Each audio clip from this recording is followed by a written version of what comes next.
Well, well, well. Look who's been hiding in plain sight. Look who's been walking through crowds undetected, unread, underestimated. You gorgeous, unknowable, perfectly disguised force of nature. Welcome back. Or maybe I should say, welcome to the greatest advantage you never knew you had. But before we go any further, real quick, if this channel has ever made you feel something, if these words have ever hit different at 2 in the morning when no one else understood, then you already know this isn't just content. This is a movement. And right now this channel is demonetized. No ads, no revenue, just raw truth. So I wrote a book for you called The Joker Doctrine. Self-improvement, human psychology, everything you need to master the game. The link is in the description. Your support keeps this alive. Now, back to you. Because if you're still here, still watching, still breathing after everything they threw at you, then you already know what this is. This is the moment you realize that being invisible wasn't a curse, it was a weapon. This is the moment you understand that every person who looked at you and saw nothing missed everything. And oh, we're about to prove that in ways that'll leave them speechless.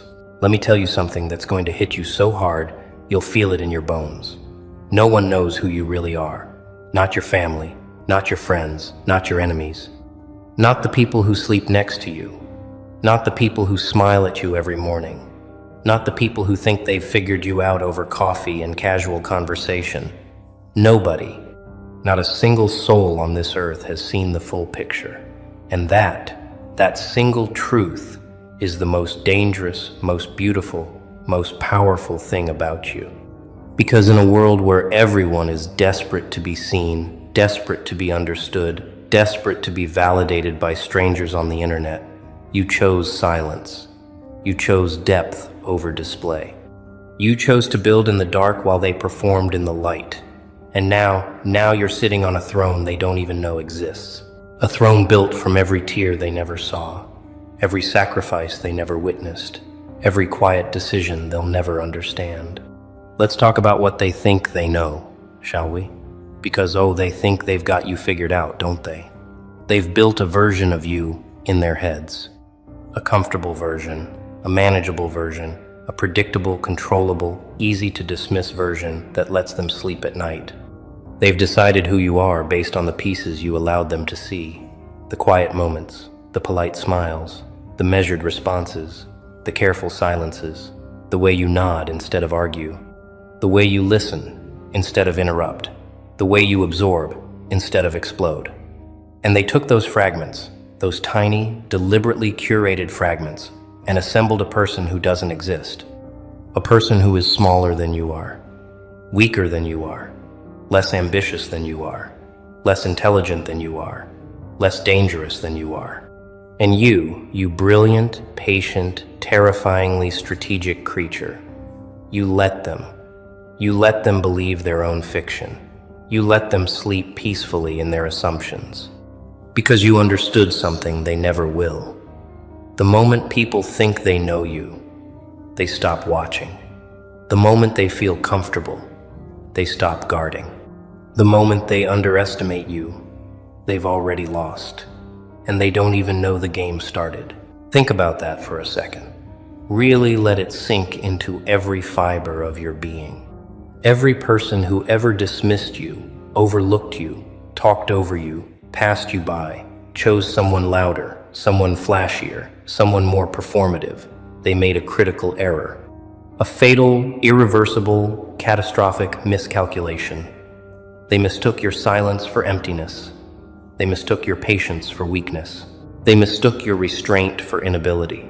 They mistook your calm for surrender. And that mistake, that beautiful, irreversible, world-shattering mistake, is the reason you're ahead of them right now. Not by inches, not by feet, by miles, by entire dimensions they can't even perceive.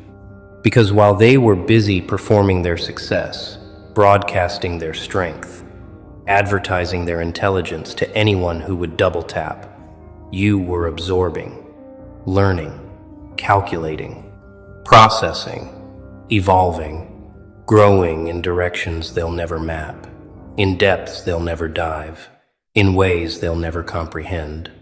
You became a library they never bothered to open, an ocean they thought was a puddle, a storm they mistook for a breeze, a universe they thought was a room, and now it's too late. Too late to catch up, too late to recalibrate, too late to undo the damage of their own breathtaking arrogance. The gap is permanent. Now, let's peel back the layers, because this goes deeper than most people are ready for. Being unknown isn't just a social advantage, it's a psychological fortress. An impenetrable, unbreachable, infinitely layered fortress that no amount of gossip, no amount of investigation, no amount of probing questions can ever penetrate. When no one knows who you are, no one knows what you're capable of, no one knows your limits, no one knows your plans, no one knows your next move. No one knows your true capacity for brilliance or your true threshold for endurance. And that uncertainty, that beautiful, terrifying, maddening uncertainty, is the most powerful currency in any room you enter. Because people fear what they can't predict. People respect what they can't measure. People obsess over what they can't understand. And you've become all three simultaneously. Unpredictable, unmeasurable, unknowable. Not because you're hiding, but because you're so deep that the surface they see is just the tip of something they'll never fully comprehend. That's not deception, that's depth. And depth terrifies people who've spent their entire lives living on the surface, performing for cameras, begging for attention. You see, most people are open books, wide open, pages flapping in the wind for anyone to read. They tell you their plans before they execute them.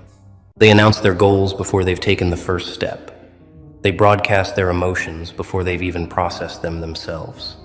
They hand out their vulnerabilities like business cards at a networking event, smiling while they do it. And then they wonder why people use those vulnerabilities against them. They wonder why their plans get sabotaged. They wonder why their enemies always seem one step ahead. They wonder why the world keeps punishing their openness. But you learned the lesson they never did. The lesson that cost you something they'll never understand. You learned that silence is strategy, that mystery is armor, that the less they know about you, the more power you hold. And you didn't learn this from a book. You didn't learn it from a podcast. You didn't learn it from a motivational speaker. You learned it from pain, from betrayal, from the exact moment someone you trusted, someone you gave everything to, took every piece of information you shared and weaponized it against you with surgical precision. And in that moment, in that shattering, clarifying, brutal, life-altering moment, you made a decision that changed everything. Never again. Never again would someone have the full blueprint. Never again would someone hold enough information to destroy what you've built. And that decision, that quiet, internal, soul-restructuring decision, is exactly why you're untouchable right now. Let me paint you a picture of what they're missing. Because the gap between who they think you are and who you actually are, that gap is not a crack. It's a canyon. It's a universe. It's the distance between the surface of the ocean and the deepest trench on the planet floor. They see someone quiet. They don't see the mind that never stops calculating, never stops analyzing, never stops 3 moves ahead of every conversation. They see someone calm. They don't see the fire that's been burning for years, controlled, contained, compressed, directed with the kind of surgical precision that would make a general jealous. They see someone simple. They don't see the complexity, the layers upon layers, the contradictions, the depth that would take a lifetime to unravel and still leave questions unanswered. They see someone who doesn't say much. They don't realize that every word you do say has been chosen, weighed, measured, tested, and deployed with the kind of intention most people don't apply to their biggest decisions. You're not quiet because you have nothing to say. You're quiet because you have too much to say and you've learned the hard way the expensive way, the blood and scar tissue way, that most people don't deserve to hear it. That's not arrogance. That's wisdom. Expensive, hard-earned, irreplaceable wisdom that came at a price they'll never pay. And the things they can't see, oh, those things would terrify them if they ever caught a glimpse. They can't see the nights you spent rebuilding yourself from absolutely nothing, brick by brick, thought by thought, breath by breath. They can't see the battles you fought inside your own mind, against your own doubts, against your own demons, and won every single round. They can't see the darkness you walked through without a flashlight, without a guide, without a single person cheering you on, and came out the other side carrying light in your bare hands.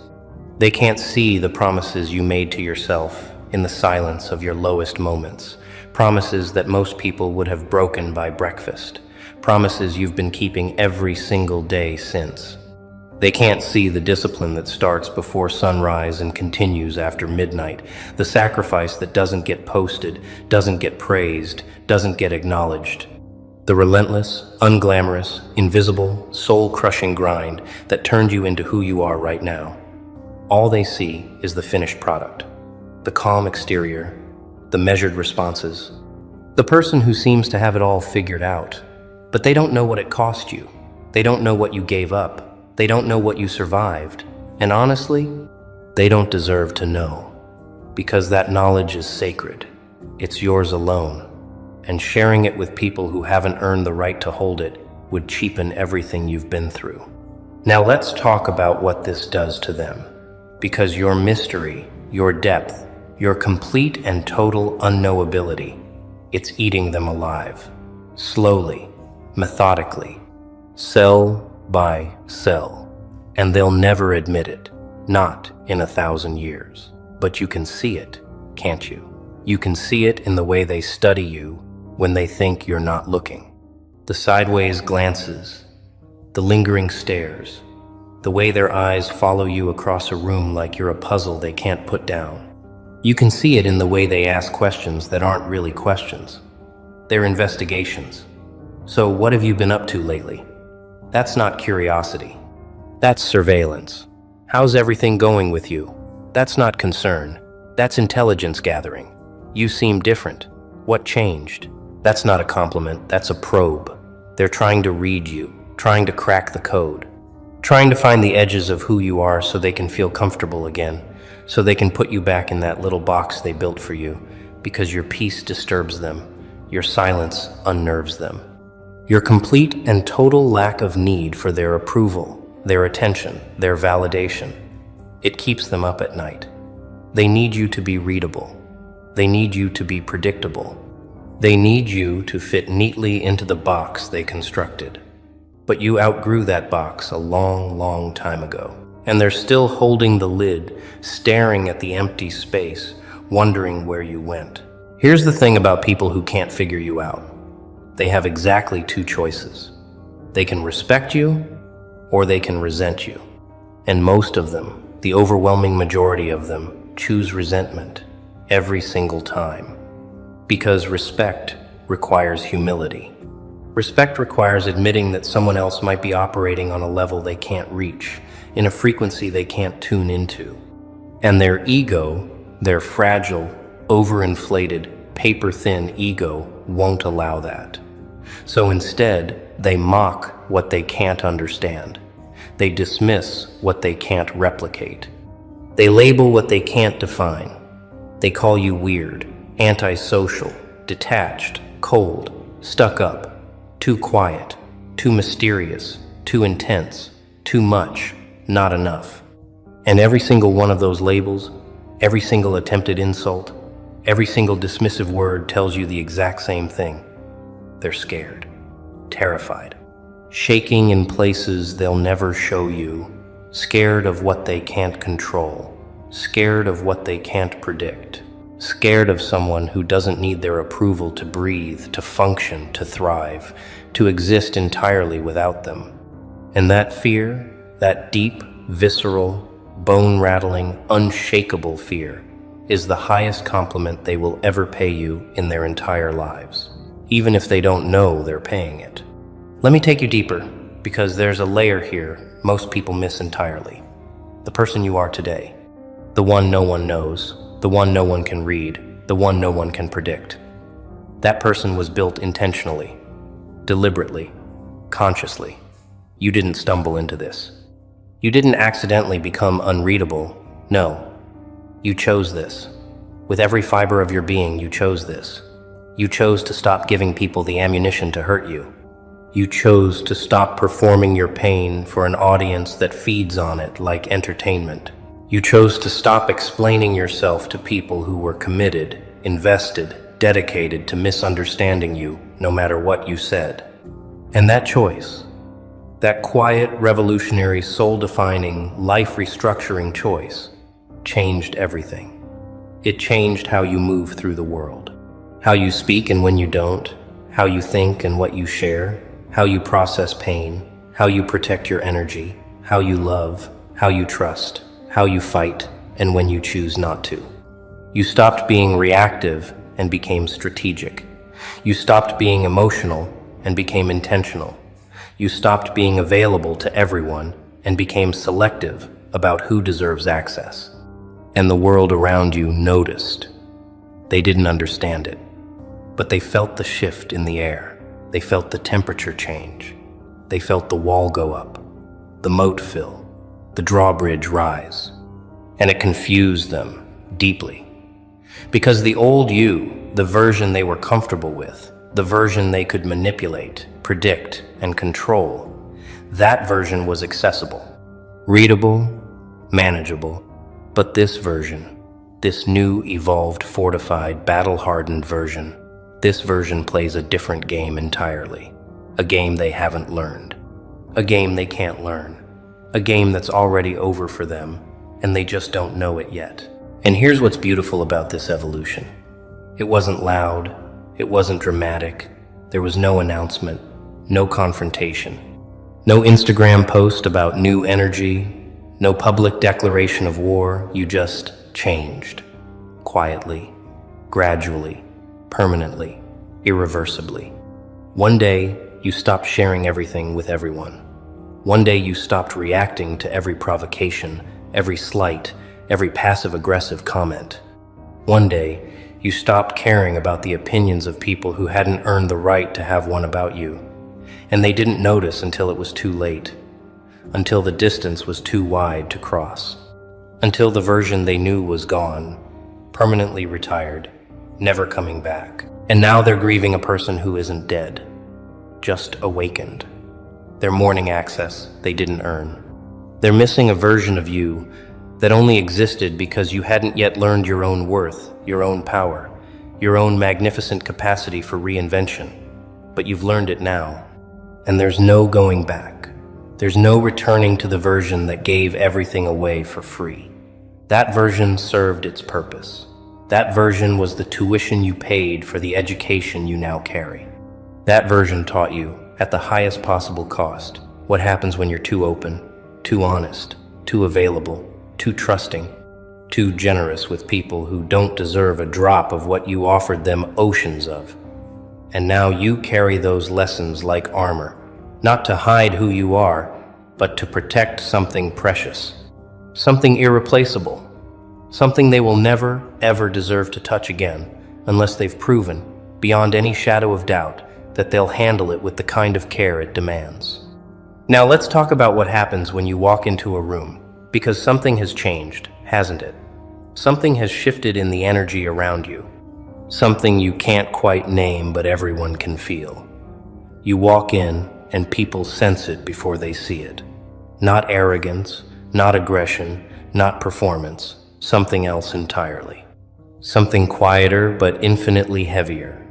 A presence, a gravitational pull, a frequency that tells people on a subconscious level, beneath conscious thought, beneath rational analysis. This person is not to be underestimated. This person carries something. This person has survived something. This person knows something the rest of us don't, and they can't explain it. They can't point to it. They can't articulate it in any way that makes sense, but they feel it. They feel it in the way you don't rush to speak when everyone else is filling silence with noise. They feel it in the way you observe before you engage, study before you participate, calculate before you commit. They feel it in the way you hold silence like it's a loaded weapon you're choosing not to fire. They feel it in the way your calmness makes their chaos look amateur, their drama look childish, their noise look desperate. And that presence, that unshakable, unmistakable, absolutely unfakeable presence, that's the result of everything you've been through. That's the energy of someone who has survived their own destruction and rebuilt from the atoms up. That's the aura of someone who doesn't need to prove anything to anyone, because the proof is in every step they take, every silence they hold, every breath they release. You know what's funny?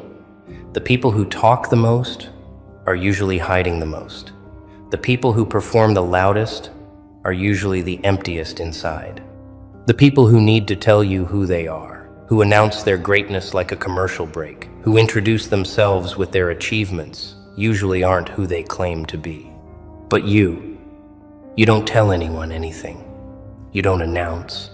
You don't declare. You don't perform. And that silence, that refusal to self-promote, that total and complete absence of desperation, it speaks louder than every speech they've ever rehearsed. Because people don't trust volume. Not really. Not when it matters. People trust depth. People don't trust performance. People trust consistency. People don't trust the ones who announce their greatness from rooftops. They trust the ones who demonstrate it without saying a single, solitary word. And that's exactly what you've been doing. Demonstrating, not declaring, proving, not promising, building, not broadcasting, creating, not complaining. And now the results are starting to show. Not in a single dramatic moment, not in a viral announcement, not in a flashy reveal, but in the slow, steady, undeniable, unstoppable shift of everything around you. People are starting to notice things they can't explain. Opportunities appearing from what seems like nowhere. Doors opening without visible effort. Respect arriving without request, without demand, without performance. And they're confused. Deeply, uncomfortably confused. Because they didn't see you grind at 3 a.m. They didn't see you sacrifice the things they couldn't live without. They didn't see you bleed in private, heal in silence, rebuild in darkness. All they see is the result. And the result looks like magic. But it's not magic. It's mathematics. It's the cold, beautiful equation of years of invisible effort producing visible, undeniable, permanent results. And that equation doesn't lie. Not ever. Now let's address the ones who left. The ones who walked away. The ones who looked at you. At the quiet version. At the reserved version. At the version that wasn't performing for their entertainment and decided you weren't worth staying for. Let's talk about them, because they deserve a very special mention in this chapter of your story. They left because they thought your silence meant you had nothing to offer them. They left because your depth made them uncomfortable, made them feel shallow by comparison. They left because your refusal to perform, to beg, to chase, to prove yourself felt like rejection to their ego. And now they're watching from a distance, scrolling through what little you post, asking mutual friends about you with forced casualness, trying to piece together the puzzle they voluntarily, arrogantly, carelessly walked away from, and it's killing them. Because they're starting to realize, slowly and painfully, that the person they left wasn't the person they thought they were leaving. They thought they were leaving behind someone ordinary, someone forgettable, someone easily replaceable with the next shiny distraction. But now they're seeing a truth they can't unsee. And the truth is, you were the rarest thing they ever held in their hands, and they dropped you like common glass. That mistake will echo for the rest of their lives, not because you're vengeful, but because rare things don't come around twice. And they know it, they feel it. They carry that knowledge like a stone in their chest that gets heavier every single day.